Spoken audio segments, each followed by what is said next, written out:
યાદ રાખ્યું chapter number 1 નામ છે ઘન અવસ્થા. ચેપ્ટર નંબર 1 ઘન અવસ્થા એ મજાનું ચેપ્ટર છે.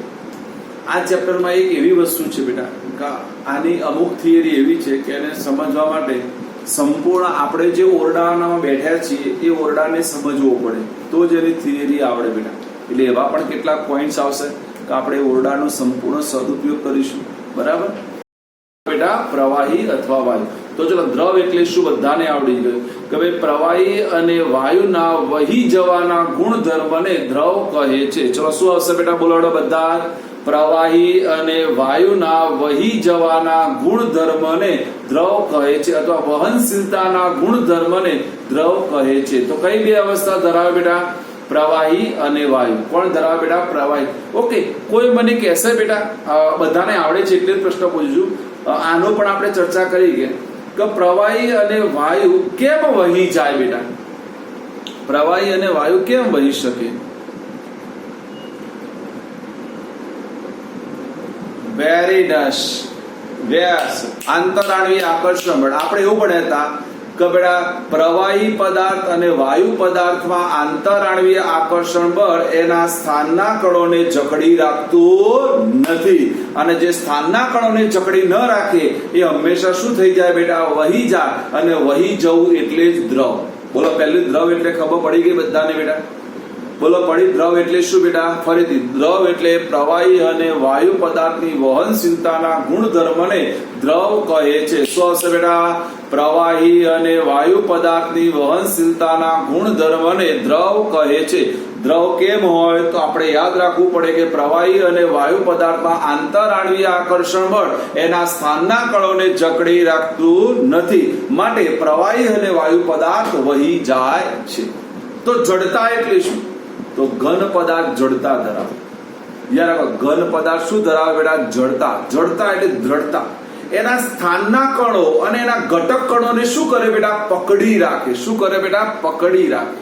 અને સ્થાનના અને ઘટક કણોને પકડી રાખે માટે એને જડતા અથવા દ્રઢતા કહે છે. શું કહે છે બેટા? જડતા અથવા દ્રઢતા. તો એના માટે પણ જવાબદાર કોણ છે? તો આંતરાણવીય આકર્ષણ બળ જવાબદાર. કોણ બેટા? આંતરાણવીય આકર્ષણ બળ. આપણે એવું ભણી ગયા કે આંતરાણવીય આકર્ષણ બળ ઘન પદાર્થમાં સૌથી મહત્તમ હોય છે, જે તેના ઘટક કણો અને સ્થાનના કણોને જકડી રાખે છે. માટે ઘન પદાર્થ તરલ હોતા નથી, અને તરલ હોતા નથી, વહી નથી જતા, માટે જડતા અથવા દ્રઢતા ધરાવે છે. બોલો, આવડી જાય પહેલું? હું હજુ કહું છું બેટા, હતું એનું એ જ, પણ એને પૂછવાની જે પદ્ધતિ છે એને થોડી ચેન્જ કરી છે. બાકી આપણે 11th માં ભણીને આવે એનું રિપીટેશન જ અહીંયા થાય છે. બરાબર? એટલે પહેલું ખબર પડી માં દીકરાઓ? બોલો, ખબર પડી 100%? ઓકે, હવે જો બેટા, હવે એને આગળ કીધું છે બેટા, જો હવે જે સમજો કે આ બંને ગુણધર્મો છે, આ બંને ગુણધર્મો શાય શું જો એક ડિટેલમાં વસ્તુ સમજાવું છું ભાઈ. આટલી વસ્તુ સમજવાનો પ્રયત્ન આપણે કરીશું. જો આપણે આ ઘન પદાર્થ લઈ લઈએ, અહીંયા એક પ્રવાહી પદાર્થની વાત કરું છું અને એક આ વાયુ પદાર્થની વાત. જો આ ત્રણને સમજવાનો પ્રયત્ન કરીશું ને કેટલાકના મનમાં 100% પ્રશ્નો ઉભો થશે. જો બેટા આ મારો ઘન પદાર્થ છે, આ મારો પ્રવાહી પદાર્થ લઈ લઉં છું અને આ વાયુ લઈ લઉં છું.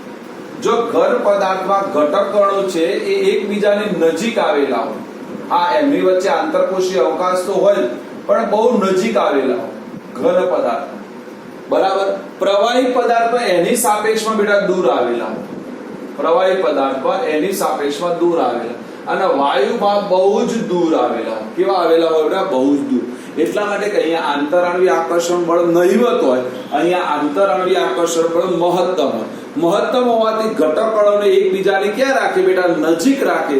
અને અહીંયા નહિવત હોવાથી ઘટક કણો મહત્તમ એકબીજાને કેવા રહેવાના પ્રયત્ન કરે બેટા? દૂર રહેવાના પડે.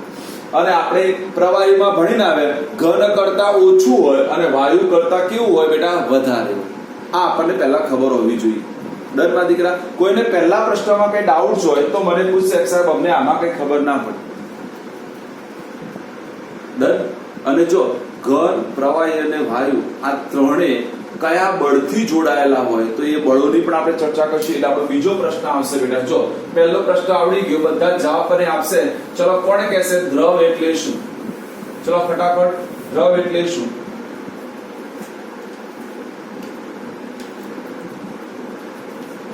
એટલે પ્રવાહી અને વાયુ અવસ્થામાં વહનશીલતાના ગુણધર્મ, અને આખું બોલવાનું. શું હશે બેટા? પ્રવાહી અને વાયુ પદાર્થના વહનશીલતાના ગુણધર્મને. અને ઘન પદાર્થમાં આંતરાણવીય આકર્ષણ મહત્તમ હોવાથી એના સ્થાનના કણોને જકડી રાખે છે, માટે દ્રઢતા ધરાવે. શું ધરાવે બેટા? દ્રઢતા. દ્રઢતાનું બીજું નામ છે જડતા પણ કહેવાય. જડ જેવો નહીં કહેતા, આનો આ જડ જેવો પડ્યો છે, હલતો બલતો નહીં. એનો મતલબ શું થઈ જાય કે એમના એમ પથરા જેવો, ઘન પદાર્થ જેવો. બરાબર ને? બરાબર. આપણા ઘરમાં પણ કઈક વખત આપણે મમ્મી ગમે ત્યાં બૂમો પાડે ને, આપણે જડ જેવા થઈ જઈએ. મારા બેટા જો એથી હલીએ તો હા ને, એટલે સમજી લેવાનું કે જડતા કહેવાય. બરાબર. હા, આ સમજ. ચલો હવે એક બીજો પ્રશ્ન પૂછું આ ચેપ્ટરનો, એ પણ તમને આવડે છે. જો કેટલાને આવડે છે એનો હાથ દેખી રહી. ચલો કોઈ મને સીએનટી નું પૂરું નામ કહેશે? સીએનટી નું પૂરું નામ.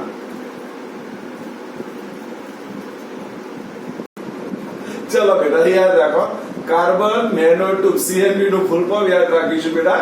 કાર્બન નેનોટ્યુબ ની લાક્ષણિકતાઓ જણાવવાની છે બેટા. કાર્બન નેનોટ્યુબ ની લાક્ષણિકતાઓ જણાવો.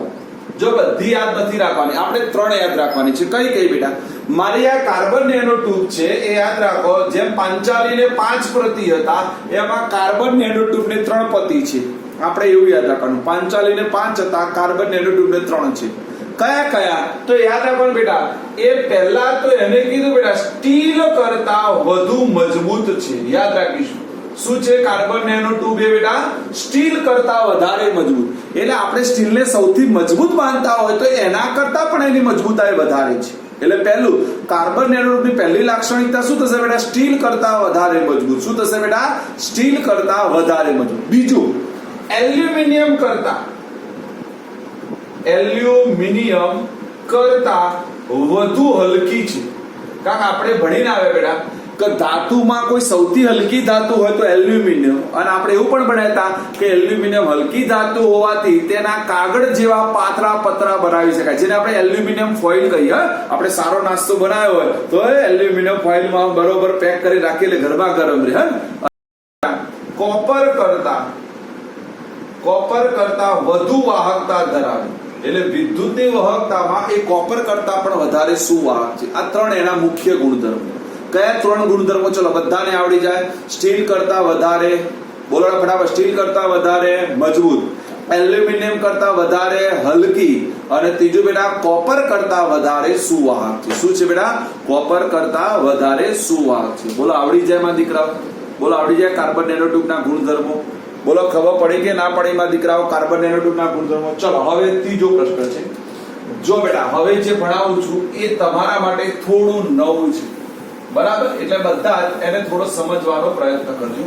પ્રશ્ન આવો છે બેટા, દ્રવ્યની અવસ્થા સમજાવો. દ્રવ્યની અવસ્થાઓ સમજાવો. તો ચલો આપણે આવો ભણીને આવ્યા હતા દીકરાઓ. જો કોઈને આખો પ્રશ્ન પણ એ પહેલા વધારાનું ભણાવું છું. જો બેટા આનો પીક હું મોકલીશ, આ આવડે છે છતાં પીક મોકલીશ બેટા. બરાબર? ચલો દ્રવ્યનું વર્ગીકરણ આપણે કરતા હતા, કોઈને યાદ આવે છે માં દીકરાઓ? ચલો પ્રશ્ન આવો આવશે. પહેલું, દ્રવ્યનું વર્ગીકરણ 2 રીતે થાય. ભૌતિક અવસ્થાને આધારે. યાદ રાખો ટણપાઓ. શું થાય બેટા? ભૌતિક અને સ્થૂળદર્શીય અને જથ્થામય સ્તરે. શું હતું બેટા? સ્થૂળદર્શીય અને જથ્થામય સ્તરે. એટલે જો 2 રીતે વર્ગીકરણ થાય દ્રવ્યનું. એક આવશે બેટા ભૌતિક અવસ્થાને આધારે, બીજું સ્થૂળદર્શીય અને જથ્થામય સ્તરે. ભૌતિક અવસ્થાને આધારે હવે તમે બધા સાચા બેટા. 5 પ્રકાર હતા, યાદ હોય તો. ઘન, પ્રવાહી, વાયુ, પ્લાઝ્મા અને બીઈસી. હા, બીઈસી નો મતલબ થાય બોઝ આઇન્સ્ટાઇન સંઘટક અથવા બોઝ આઇન્સ્ટાઇન કન્ડેન્સેટ. અને આપણે સ્થૂળદર્શીય દેખતા હતા તો સ્થૂળદર્શીય 2 ભાગ બેટા. એક આવતો તો આપણો મિશ્રણો અને બીજો આવતો તો બેટા શુદ્ધ પદાર્થ.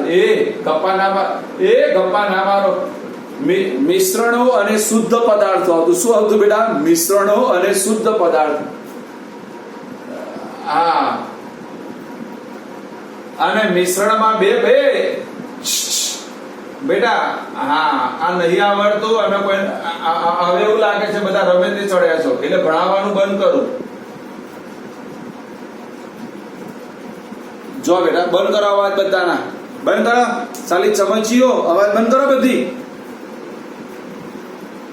ચલો બેટા કયું ગપ્પા મારો છો જ્યાં ત્યાં? શું મિશ્રણ અને સંયોજનો? લે હું આવડ્યું કાંઈક મિશ્રણ સાહેબ મિશ્રણ હોય તો સંયોજન જ બાજુમાં હોય ને ત્યાં, બીજું કોઈનું કોઈ દેખાય નહીં. ચલો બેટા તો સ્થૂળદર્શી અને જથ્થાત્મક સ્તરેના બે પ્રકાર કયા આવશે? સ્થૂળદર્શી અને જથ્થાત્મક સ્તરેના બે પ્રકાર, મિશ્રણો અને શુદ્ધ પદાર્થો. કયા આવશે બેટા? મિશ્રણો અને શુદ્ધ પદાર્થ. એમાં મિશ્રણના બે બેટા, સમાંગ મિશ્રણ અને વિસમાંગ મિશ્રણ. અને શુદ્ધ પદાર્થમાં બે આવે, તત્વો અને સંયોજનો. શું આવે બેટા? તત્વો અને. આ આપણે ભણીને આવે તો દ્રવ્યનું વર્ગીકરણ બેટા 11 માં. એવું નથી નથા ભણ્યા બેટા, બરાબર ને? પણ આપણને કહેવાય ને કે બધું યાદ કોને રાખવાનું? એક્ઝામ મારે આપવાની છે ને બેટા, તમારે ક્યાં આપવાની છે? હવે જો મારે બે શબ્દોને સમજવાના છે. જો કે આખો પ્રશ્ન પૂરો નહીં થાય, દ્રવ્ય અવસ્થા વિશે સમજાવો, પણ બે શબ્દો સમજાય દો. એમાં એક શબ્દ તમારે બધાને આવડે છે. એક છે આંતરાણવીય આકર્ષણ બળ. You know very well, each and every person, બધાને ખબર છે કે અણુઓ વચ્ચે લાગતા અતિ નિર્બળ આકર્ષણ બળને આંતરાણવીય આકર્ષણ બળ કહે. શું આવશે બેટા? અણુઓ વચ્ચે લાગતા અતિ નિર્બળ આકર્ષણ બળને આંતરાણવીય આકર્ષણ બળ કહે છે. હવે બીજો શબ્દ છે ઉષ્મીય ઉર્જા. ધ્યાન આપજો, શબ્દ સમજવાનો છે. કયો બેટા? ઉષ્મીય ઉર્જા. તો ઉષ્મીય ઉર્જા એટલે શું? તો અણુઓની અસ્તવ્યસ્ત ગતિ સાથે સંકળાયેલી ઉર્જાને ઉષ્મીય ઉર્જા કહે છે. વન સેકન્ડ, શું આવશે? અણુઓની અસ્તવ્યસ્ત ગતિ સાથે સંકળાયેલી ઉર્જાને ઉષ્મીય ઉર્જા કહે છે. એટલે જેટલા અણુઓ અસ્તવ્યસ્ત ગતિ વધારે કરે એટલી એની ઉષ્મા ઉર્જા કેવી હોય બેટા? વધારે. અને જેના અણુઓ અસ્તવ્યસ્ત ગતિ ઓછી કરશે એની ઉષ્મા ઉર્જા કેવી હશે બેટા? ઓછી હશે. ખબર પડી ગઈ બધાને બેટા? ચલો, ઉષ્મા ઉર્જાની વ્યાખ્યા થાય. ઉષ્મીય અથવા ઉષ્મા ઉર્જાની વ્યાખ્યા શું થાય? અણુઓની અસ્તવ્યસ્ત ગતિ સાથે સંકળાયેલી ઉર્જાને કઈ ઉર્જા કહેવાય બેટા? ઉષ્મીય ઉર્જા. કઈ કહેવાય? અણુઓની અસ્તવ્યસ્ત ગતિ સાથે. ઓકે, તો હું પ્રશ્ન પૂછું છું કે ઘન, પ્રવાહી અને વાયુ આમાં સૌથી વધારે ઉષ્મીય ઉર્જા અથવા ઉષ્મા ઉર્જા કોની હોય? વાયુની વધારે. અને સૌથી ઓછી બેટા? ઘન પદાર્થ. સૌથી ઓછી કોની થાય બેટા? ઘન પદાર્થ. તો બેટા એને થોડું સમજવાનો પ્રયત્ન કરીએ. ચેપ્ટર નંબર 1 એટલે ઘન અવસ્થા છે. તો એમાં આપણે આટલા ટોપિક્સની ચર્ચા કરી ગયા. જો એ યાદ ના હોય તો યાદ અપાઈ દો બેટા. પહેલું ભણી ગયા દ્રવ અને દ્રઢતા એટલે શું, અથવા બીજો ટોપિક ભણી ગયા દ્રવ અને જડતા એટલે શું. તો દ્રવ એટલે થાય પ્રવાહી અને વાયુ એ વહનશીલતાનો જે ગુણધર્મ ધરાવે એને આપણે દ્રવ કહીએ છીએ. શું કહે બેટા? દ્રવ. દ્રવ એટલે વહી જવું. શું થાય બેટા? દ્રવ એટલે વહી જવું થશે. દ્રઢતા એટલે શું? તો આપણે બધા કોણ અવાજ કરે છે બેટા? કોઈ તકલીફ છે?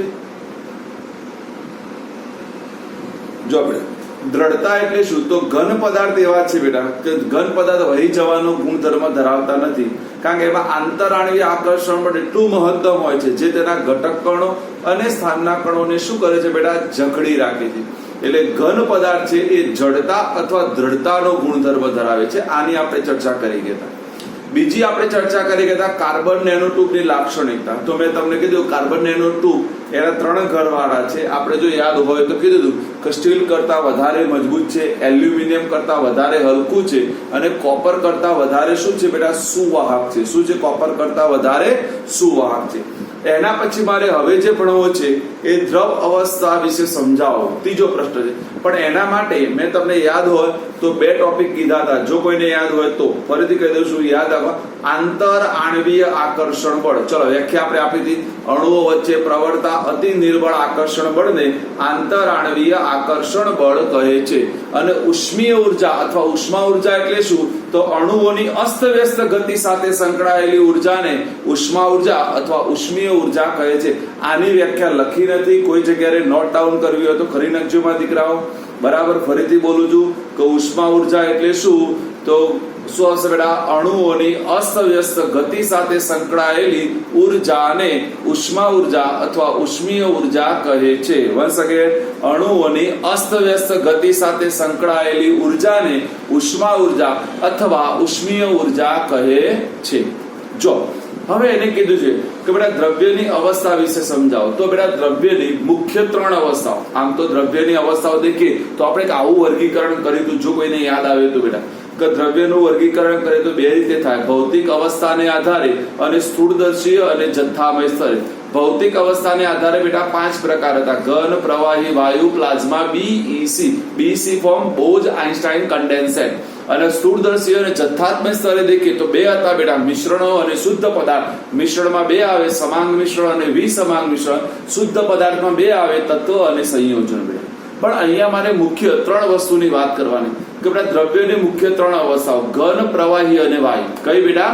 ઘન, પ્રવાહી અને વાયુ. કોઈ આપણા ઘરમાં જે દ્રવ્યની વાત કરીએ તો આ 3 જ અવસ્થામાં આપણને જોવા મળે. ન આપણને પ્લાઝ્મા અવસ્થામાં જોવા મળે, ન આપણને બીઈસી અવસ્થામાં જોવા મળે. તો આપણને એવું થાય કે સાહેબ દબાણ અને તાપમાનની પરિસ્થિતિમાં પદાર્થ કઈ અવસ્થા ધરાવતો હશે એનો આધાર કોના ઉપર રહે? ફરીથી કહી દઉં બેટા, દબાણ અને તાપમાનની પરિસ્થિતિ ઉપર કોઈ પણ પદાર્થ કઈ અવસ્થા ધરાવતો હોય એનો આધાર 2 વસ્તુ ઉપર છે. કઈ 2 વસ્તુ ઉપર? તો એક છે એનું આંતરાણવીય આકર્ષણ બળ અને બીજું છે બેટા એની ઉષ્મા ઉર્જા. કયું છે બેટા? આંતરાણવીય આકર્ષણ બળ અને બીજું છે બેટા ઉષ્મા ઉર્જા. કેમ બેટા? જો આપણે ઘન પદાર્થ લઈએ, જો એ સમજવાનું છે, આ પોઈન્ટ્સ નથી આપ્યા પણ આપણે અહીંયાથી સમજવાના છે. ચલો મને કોઈ કહેશે આમાંથી બેઠેલા કે ઘન પદાર્થમાં આંતરાણવીય આકર્ષણ બળ કેવું હશે અને ઉષ્મા ઉર્જા કેવી હશે?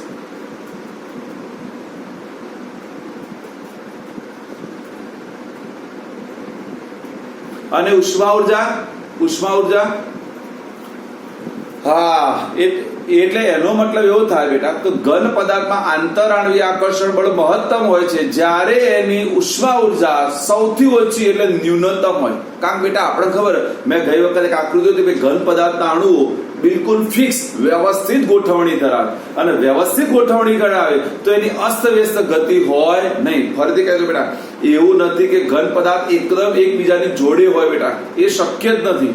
હું તમને બેસ્ટ એક્ઝામ્પલ આપું. જો ઘન પદાર્થમાં કેટલી જગ્યા હોય એનું બેસ્ટ એક્ઝામ્પલ આપું. આપણા પ્રયોગ કરવો હોય તો આજે બધા ફ્રી છો ને, ઘરે કરજો. એક ડબ્બો લઈ લેવાનો, બરાબર? આ ડબ્બામાં સોસાયટીમાંથી પથ્થર વીણીને લાવવાના, પથ્થર, અને એ ડબ્બામાં ભરી દેવાના. જો પથ્થર એટલે સંપૂર્ણ ઘન પદાર્થ. આપણે માની લે ઘન પદાર્થના કણો એટલે મારા પથ્થર, પરમાણુ. એને ભરી દો, બિલકુલ પેક થાય ત્યાં સુધી ભરો તમે. છતાં પણ એના પથ્થરોની વચ્ચે જગ્યા રહેશે. એ આપણને કેવી રીતે ખબર પડે? તો તમે બહારથી માટી લાવો સોસાયટીમાંથી, માટી નાખતા જાઓ, ડબ્બાને હલાવતા જાઓ, તો આપણને ખબર વચ્ચે માટી ગોઠવાઈ જશે. ગોઠવાશે ને, કાંક અંદર જતી રહેશે. ઓકે, એ પણ જતી રહે છતાં પણ જગ્યા હોય. કેટલી હોય? તો એમાં પાણી નાખો તો પાણી અંદર જતું રહેશે. તો વિચાર કરો કે એનો મતલબ તમે કોઈ પણ પદાર્થને ગોઠવવાનો પ્રયત્ન કરો છો મારા દીકરાઓ, તો સમજો કે સંપૂર્ણ એકબીજાની નજીક ગોઠવાયેલો નથી હોતો. એના વચ્ચે અમુક તો જગ્યા હોય જ છે. અને ધાતુમાં તો હોય, ઘન પદાર્થમાં જ હોય. કેમ કે ઘન પદાર્થની આજુબાજુ કોણ આવેલું હોય? તો ઇલેક્ટ્રોન રખડતું હોય. હા, એટલે ઇલેક્ટ્રોનનો સમુદ્ર આવેલો હોય. શું આવેલો હોય બેટા? ઇલેક્ટ્રોનનો સમુદ્ર આવેલો હોય. હા, ઘન પદાર્થના કણોની આજુબાજુ ઇલેક્ટ્રોનનો સમુદ્ર આવેલો હોય. હા, એટલે અને એ પ્રવાહી પદાર્થમાં શું હોય બેટા? તો પ્રવાહી પદાર્થમાં પેલા આંતરાણવીય આકર્ષણ બળની વાત કરતો ઘન પદાર્થ કરતા ઓછું અને વાયુ કરતા કેવું હોય બેટા? વધારે. જ્યારે ઉષ્મા ઉર્જામાં કેવું હોય? ઘન પદાર્થ કરતા વધારે અને વાયુ કરતા કેવી હોય? ઓછી હોય. તો બેટા દેખો, આ 2 ભેગા થઈ, કયા 2? તો આંતરાણવીય આકર્ષણ બળ અને ઉષ્મા ઉર્જા ભેગા થઈ અને પદાર્થની અવસ્થા નક્કી કરે. શું કરે? પદાર્થની અવસ્થા નક્કી કરે. એટલે પદાર્થની અવસ્થા કોના ઉપર આધારિત છે? આપણને આવો પ્રશ્ન પૂછ્યા 1 માર્કરમાં બેટા. કારણ કે હવે ફરીથી કહી દઉં બેટા, આપણી પેપર સ્ટાઇલ લગભગ ફિક્સ થઈ ગઈ છે, બરાબર? અને એ જ આવશે. કઈ? હા, લગભગ ફિક્સ થઈ ગઈ છે બેટા. આપણી જે પહેલા જે હશે એમાં ખાલી જગ્યાઓ, જોડકા, 1 માર્કર, ખરા ખોટા, એ બધું હશે, બરાબર? એ ફિક્સ છે. અને એવા પણ આવા સમાચાર સાંભળ્યા છે, એ તમારા હિતમાં છે. કદાચ જો તમારું લેટ ચાલુ થશે તો પાછળના ચેપ્ટર તમારા રિમૂવ થઈ જશે બેટા, બરાબર? હા, જોશે ને, ચાલે. ભણવાનો કોઈ ઈરાદો જ નહીં, ભટકવા સિવાય કોઈ આવડતું જ નહીં. ચલો બેટા, તો ખબર પડી. તો આપણે આ પ્રશ્નનો જવાબ આવડી ગયો. કોઈને પૂછવું છે મારા દીકરાઓ?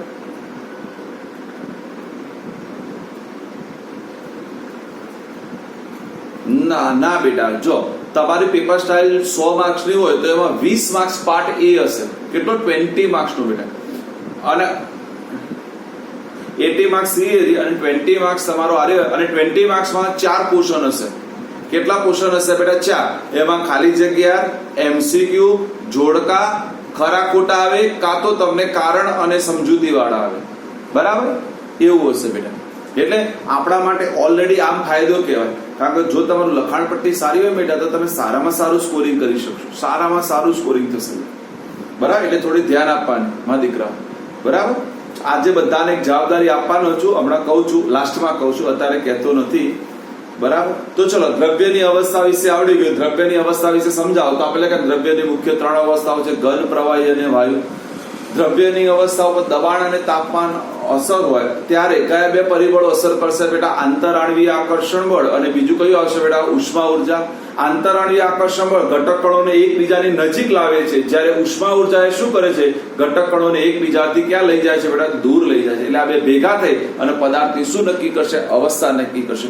એમાં મારે ઘન પદાર્થની વાત કરવી હોય તો કહી દે, ઘન પદાર્થમાં આંતરાણવીય આકર્ષણ બળ મહત્તમ હોય છે, જ્યારે ઉષ્મા ઉર્જાનું મૂલ્ય ન્યૂનતમ હોય છે. એટલે ઘન પદાર્થના ઘટક કણો એકબીજાની નજીક ચોક્કસ એટલે નિશ્ચિત રીતે ગોઠવાયેલા હોય છે અને એમના મધ્યમાન બિંદુની આસપાસ દોલનો કરતા હોય. જો આ શબ્દને સમજવાનું છે, એમના મધ્યમાન એટલે એ જે સેન્ટર પોઈન્ટ ઉપર તમારો ઘન પદાર્થ હોય એની આજુબાજુ થોડો થોડો આપણો આગો પાછો થઈ રાખે.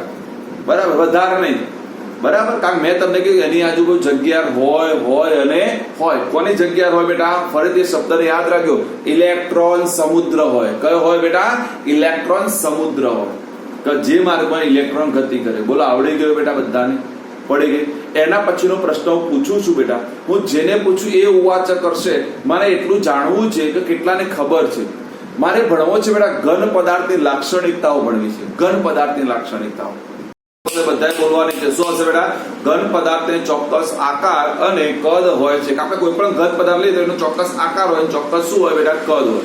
બીજી આવશે મહત્વની. આ મહત્વ જોડા 11માં કરતા આ ટોપિક એક બદલાય છે. એમાં આંતર આણવીય અંતર ટૂંકા હોય છે. હવે આનો મતલબ સમજાવો. જો ધ્યાન આપજો બધા.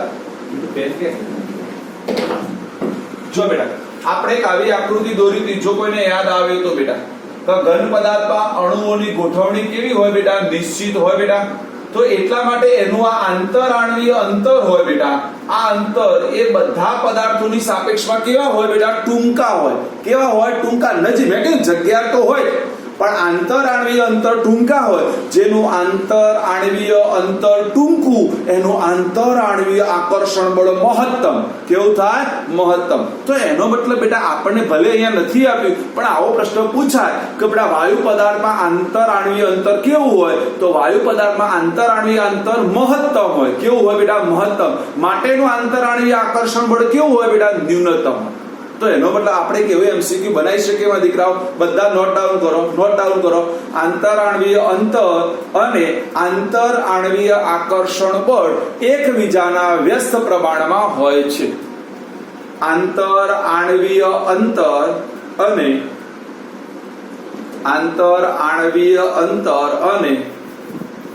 આંતરાણવીય આકર્ષણ બળ એકબીજાના વ્યસ્ત પ્રમાણમાં હોય છે. દીકરાઓ આંતરાણવીય અંતર અને આંતરાણવીય આકર્ષણ બળ એકબીજાના વ્યસ્ત પ્રમાણમાં હોય છે. બોલો, ખબર પડી ગઈ માં દીકરાઓ બેટા બધાને? તો જો ઘન પદાર્થમાં આંતરાણવીય અંતર કેવું હોય? ઓછું. માટે આકર્ષણ બળ કેવું હોય બેટા? મહત્તમ. ત્રીજો બધાને આવડે. જો પહેલી લાક્ષણિકતા આવડી ગઈ, ઘન પદાર્થને ચોક્કસ આકાર અને કદ હોય છે. બીજી આવડી ગઈ, ઘન પદાર્થના આંતરાણવીય અંતર ટૂંકા હોય છે. ત્રીજી, ઘન પદાર્થમાં આંતરાણવીય આકર્ષણ બળ મહત્તમ હોય છે, જે તેના ઘટક કણો અને સ્થાનના કણોને જકડી રાખે છે. આ આવડવું જોઈએ. આ આપણે ભણ્યા હતા બેટા. આવડે કે ના આવડે માં દીકરાઓ? ડન. એટલે એનું શું કરે બેટા? આકાર નક્કી કરે. હા, જો સ્થાનને એક તો પકડી રાખે અને ઘટક કણોને જકડી રાખે, માટે એનો આકાર નક્કી કરે. બીજું, ઘન પદાર્થના જે ઘટક કણો છે એ નિશ્ચિત મધ્યમાન બિંદુની આસપાસ શું કરશે બેટા? દોલનો કરશે. શું કરશે બેટા? દોલન. તો જો થોડું 11 માનું હતું અને થોડું 12 માનું હતું, એમ મિક્સ કરીને પ્રશ્ન હતો બેટા. બોલો, આવડી ગયો બધાને? આવડી ગયો? ડન. જો હવે એક પ્રશ્ન ભણાવું છું. જો તમારી પાસે પીડીએફ હશે તો એ પાછળના પેજ ઉપર હશે, કારણ કે નાનો પ્રશ્ન હતો એટલે મેં પાછળ લખ્યો તો એના પછી એનો લાંબો પ્રશ્ન અહીંયા આવી જાય એટલે મેં આગળ લખ્યું છું કે ઘન પદાર્થના પ્રકારો જણાવો. મળ્યા બેટા બધાને? ઘન પદાર્થના પ્રકારો જણાવો. તો ઘન પદાર્થના 3 પ્રકારો છે. કયા કયા 3 પ્રકારો છે? તો ધ્યાન આપજો બેટા. સ્ફટિકમય ઘન પદાર્થ, અસ્ફટિકમય ઘન પદાર્થ અને ત્રીજું બહુ મહત્વનું નામ બહુસ્ફટિકમય ઘન પદાર્થ. Very nice. તો યાદ રાખો બેટા, ઘન પદાર્થના 3 પ્રકાર. કયા કયા 3 પ્રકાર? એક તો સ્ફટિક. હમણાં ખબર પડી જશે. હું જે કહેવા માંગુ છું બેટા એ સમજી લેવાનું બિલકુલ સચોટ અને વ્યવસ્થિત હશે. આજે ભણશો એટલે હમણાં ખબર પડી જશે બધાને કે મેં શું કીધું અને શું કહેવા માંગતો હતો મારા દીકરાઓ. બરાબર? એટલે ચલો, ઘન પદાર્થના કેટલા પ્રકાર? 3. કયા કયા બેટા? સ્ફટિકમય ઘન પદાર્થ, અસ્ફટિકમય ઘન પદાર્થ અને બહુસ્ફટિકમય ઘન પદાર્થ. ચલો બોલો બધા. ઘન પદાર્થના કેટલા પ્રકાર? 3. કયા કયા? બોલો. સ્ફટિકમય ઘન પદાર્થ, અસ્ફટિકમય ઘન પદાર્થ અને બહુસ્ફટિકમય ઘન પદાર્થ. હવે આગળના પેજ ઉપર આવી જાઓ. ચલો ફટાફટ આગળના પેજ ઉપર આઈએમપી પ્રશ્ન કરી નાખો. હવે પહેલો આઈએમપી પ્રશ્ન આજનો 3 ગુણ માટેનો. તફાવત આપો સ્ફટિકમય ઘન પદાર્થ અને અસ્ફટિકમય ઘન પદાર્થ. સ્ફટિકમય ઘન પદાર્થ અને અસ્ફટિકમય ઘન પદાર્થ. એટલે 7 મુદ્દા તૈયાર કરીશું. ફરી કહી દઉં છું. જો આ ચેપ્ટર આખું મજાનું ચેપ્ટર છે અને એવું ચેપ્ટર છે કે આ ચેપ્ટરમાં લગભગ અહીંયા બેઠેલા જેટલા લોકો છે બેટા એની 100% ગેરંટી આપું, એક શબ્દ એવો નહીં જેમાં ના ખબર પડે. એટલું સરળ ચેપ્ટર છે. બરાબર? હા, પણ થોડું સમજવાનું છે. હા, જ્યારે એકમ કોષ ભણાવીશ ને એટલે ત્યારે આખો રૂમ યાદ આવશે તો જ મજા આવશે.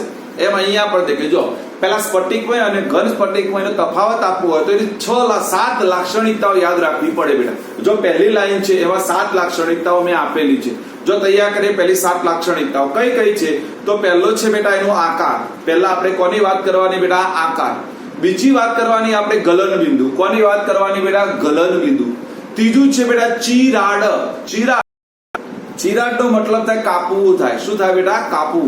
ચલો પહેલી 7 લાક્ષણિકતાઓ ફટાફટ બેટા. પહેલો આવશે આકાર. પહેલો આકાર બોલવાનું છે બેટા, ફટાફટ આવડી જાય. પહેલો બેટા આકાર, બીજો ગલન બિંદુ, ત્રીજો આવશે ચિરાડ. શું આવશે? ચિરાડ. ચોથો આપણે તૈયાર કરવાનું ગલન ઉષ્મા. શું આવશે બેટા? ગલન ઉષ્મા. ચલો પહેલા 4 તૈયાર કરો. ચલો ફટાફટ. આકાર, ગલન બિંદુ, ચિરાડ અને ગલન ઉષ્મા. One second. આકાર, ગલન બિંદુ, ચિરાડ અને ગલન ઉષ્મા. બોલો આવડી ગયા 4 બેટા. જો પાછલા 3 સૌથી અગત્યના. જો એમાં 5મો કીધું છે વિષમ દૈશિકતા. વિષમ દૈશિકતા આ સમજાય છો? હમણાં હાલ કેટલાકને તો આ મતલબ ખબર જ નહીં પડે, કાં તો જિંદગીમાં પહેલી વખત આ ગુજરાતી શબ્દ સાંભળ્યો હશે. બરાબર ને? વિષમ દૈશિકતા હમણાં સમજવાનું છે, અત્યારે યાદ રાખવાનું. એટલે 5મું આવશે વિષમ દૈશિકતા. 6થું છે બેટા સ્વભાવ. સ્વભાવ તો બધાને ચર્ચા કરી દીધી. અવાજ બંધ કરતો માધિકા.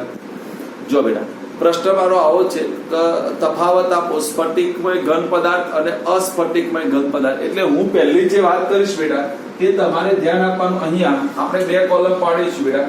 એકમાં લઈશું આપણે પહેલો બેટા સ્ફટિકમય ઘન પદાર્થ. કયો લઈશું બેટા? સ્ફટિકમય.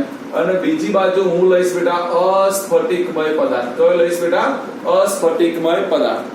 જો બેટા સ્ફટિકમયમાં પહેલા આપણે આકારની વાત કરવી છે. તો સ્ફટિકમય ઘન પદાર્થને બેટા ચોક્કસ આકાર હોય. યાદ રાખવાનું. સ્ફટિકમય ઘન પદાર્થને શું હોય બેટા? આકાર નિશ્ચિત હોય. જ્યારે અસ્ફટિકમય ઘન પદાર્થને આકાર નિશ્ચિત હોતા નથી. તો તમને પહેલો પ્રશ્ન થાય, સર પહેલા મને એ તો સમજાવો સ્ફટિકમય એટલે શું, અસ્ફટિકમય એટલે શું? બરાબર ને મારા દીકરાઓ? જો સ્ફટિકમય એટલે આપણે જે ડસ્ટર કહું, આ ડસ્ટર ના બધા એ સ્ફટિકમય કહેવાય બેટા. પણ માની લો જે અર્ધઘન પદાર્થો છે, અર્ધઘન જેલી છે, જેલી ખાધી છે ને બધાએ, તૂટી ફૂટી છે, હા પાન ખાધું તૂટી ફૂટી છે, તો આ બધા અસ્ફટિકમય પદાર્થો છે. એવા છે બેટા અસ્ફટિકમય પદાર્થો. તો દેખો એનો આકાર નિશ્ચિત ના હોય. તમે તૂટી ફૂટી હોય પાનમાં ખાઈએ એનો આકાર કોઈ જગ્યાએ નિશ્ચિત દેખ્યો બધાએ બેટા? હે ને? ગમે તેવા ટુકડા ગમે તેવો આકાર હોય એનો આકાર નિશ્ચિત ના હોય બેટા. બરાબર? એટલે સમજવાનું. જેલી ગોળીઓ પણ આવે, ખબર ને? ખાધી છે બધા જેલી. એટલે તમે કોઈ પણ સ્ફટિકમય પદાર્થ લઈ લો તો એનું ગલન બિંદુ ફિક્સ હોય, કદી પણ બદલાય નહીં. કે 100 તો 100, 50 તો 50, 200 તો 200, 57 તો 57, 123 તો 123 ફિક્સ હોય, ચોક્કસ વેલ્યુએશન હોય. જ્યારે યાદ રાખજો બેટા અસ્ફટિકમય ઘન પદાર્થના ગલન બિંદુનો નિશ્ચિત ગાળો હોય. ગાળો એટલે આ તાપમાનથી આ તાપમાનના ગાળા દરમિયાન એનું ગલન બિંદુ રહે, ચોક્કસ હોય નહીં. કારણ કે તમે દેખો કોઈ પણ આવી જેલી વસ્તુને જ્યારે પણ આપણે ગરમ કરીએ કાં તો એને ઠંડી પાડીએ ને તો ધીમે ધીમે ઠંડી પડે, ધીમે ધીમે ગરમ થાય. એકદમ રૂપાંતરિત ના થાય બેટા. એટલે એને શું હોય બેટા? તાપમાનનો ગાળો હોય. શું હોય બેટા? તાપમાનનો ગાળો. ચલો બે પદાર્થ, બે વસ્તુ આવડી ગઈ. ચલો પહેલા આકારમાં શું આવશે? બધાએ બોલવાનું. આકારમાં શું આવશે બેટા? બોલો. સ્ફટિકમય ઘન પદાર્થને નિશ્ચિત આકાર હોય છે, અસ્ફટિકમય ઘન પદાર્થને નિશ્ચિત આકાર હોતા નથી. સ્ફટિકમય ઘન પદાર્થને નિશ્ચિત ગલન બિંદુ હોય છે, જ્યારે અસ્ફટિકમય ઘન પદાર્થને ગલન બિંદુનો શું હોય બેટા? ગાળો હોય. શું હોય બેટા? ગાળો. એટલે નિશ્ચિત ગાળા દરમિયાન એના ગલન બિંદુ. હવે જો ચિરાડનો મતલબ થાય, મેં તમને કીધું કાપવું બેટા.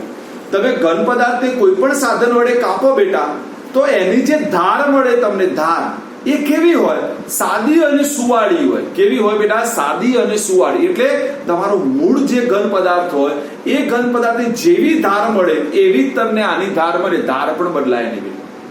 ફરીથી કહી દઉં, સમજો ચિરાડનો મતલબ શું થાય તે.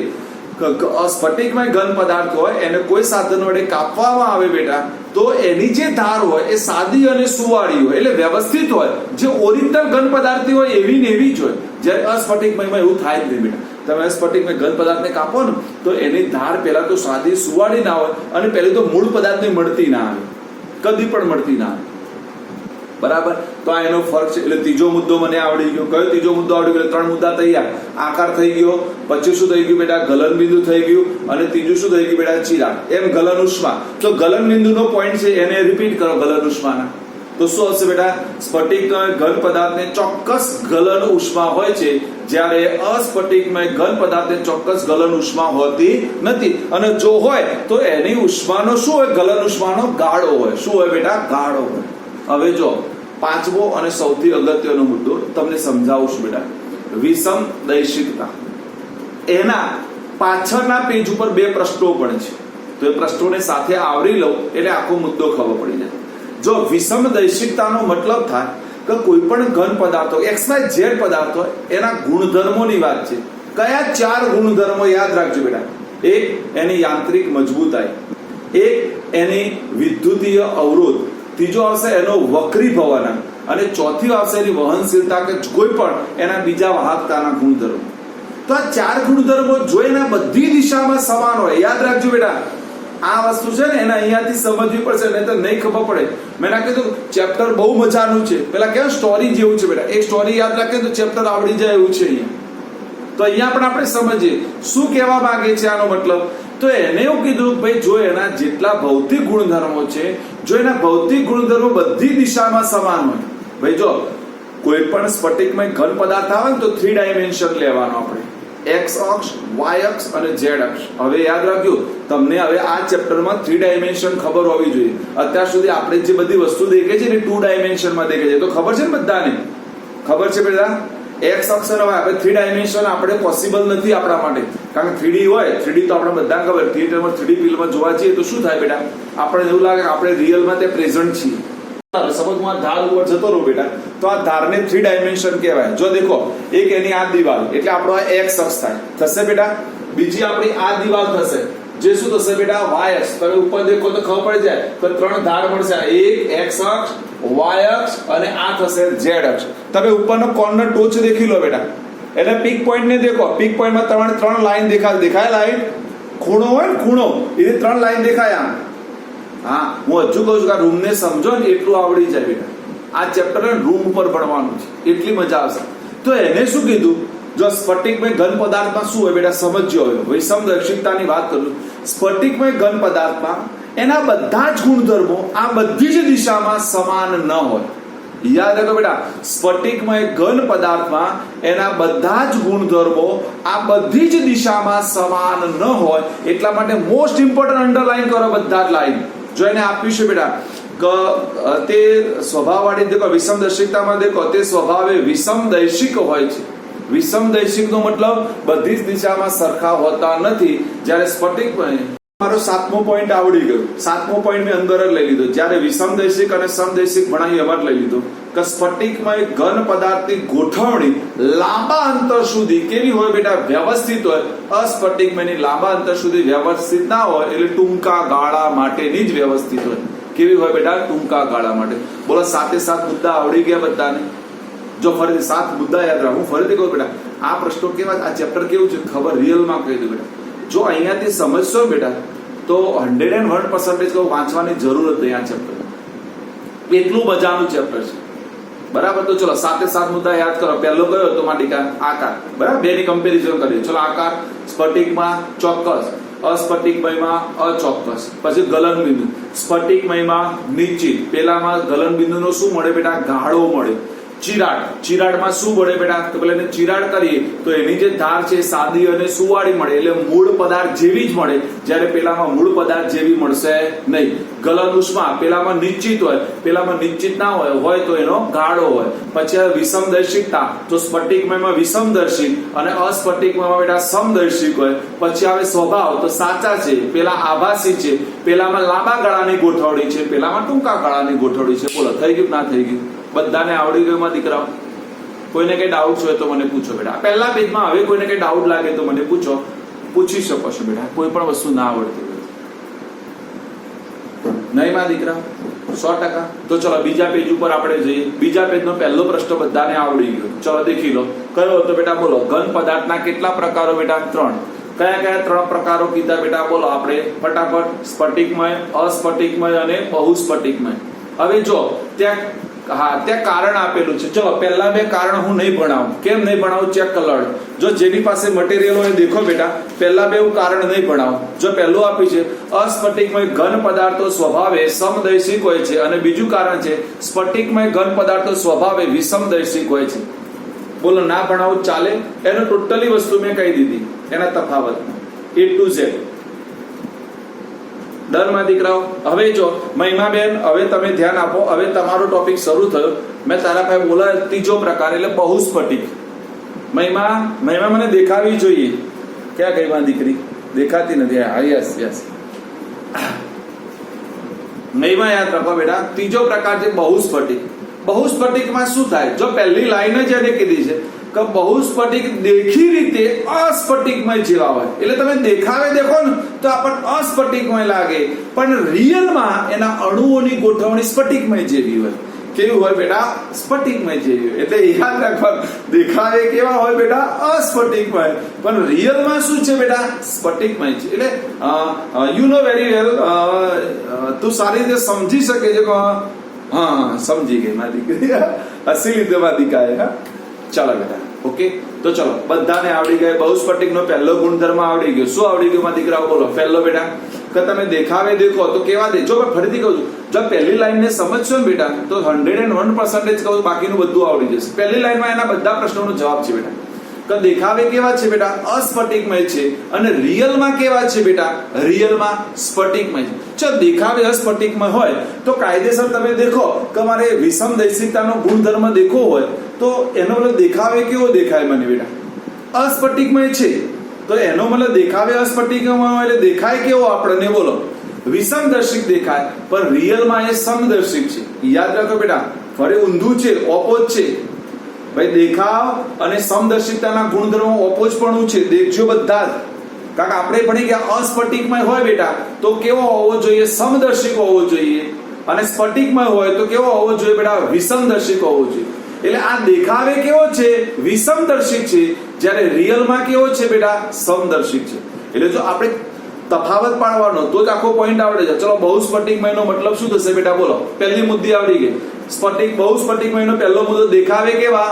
અસ્ફટિકમય, પણ અણુની ગોઠવણી પ્રમાણે દેખીએ તો કેવા છે બેટા? સ્ફટિકમય. કેવા છે? સ્ફટિકમય. દેખાવે દેખીએ તો કેવા દેખાય બેટા? વિષમદર્શિક, પણ રિયલમાં છે કેવા બેટા? સમદર્શિક છે. કેવા છે બેટા? સમદર્શિક. બોલો. બોલો આવડી જાય કે ના આવડી જાય? જો એનું એક્ઝામ્પલ આપેલું છે દેખી લો બેટા. અસ્ફટિક સિલિકોન એનું બેસ્ટ એક્ઝામ્પલ છે. આઈએમપી કરો બેટા. બધા જ પોઈન્ટ આવો લખેલો છે કે અસ્ફટિકમય સિલિકોન એક એવો ઉત્તમ ફોટો વોલ્ટેઇક પદાર્થ છે. ફોટો વોલ્ટેઇક પદાર્થના નીચે અંડરલાઈન કરો ત્યાં લખી દો ફોટો વોલ્ટેઇક પદાર્થ એટલે બહુસ્ફટિકમય ઘન પદાર્થ.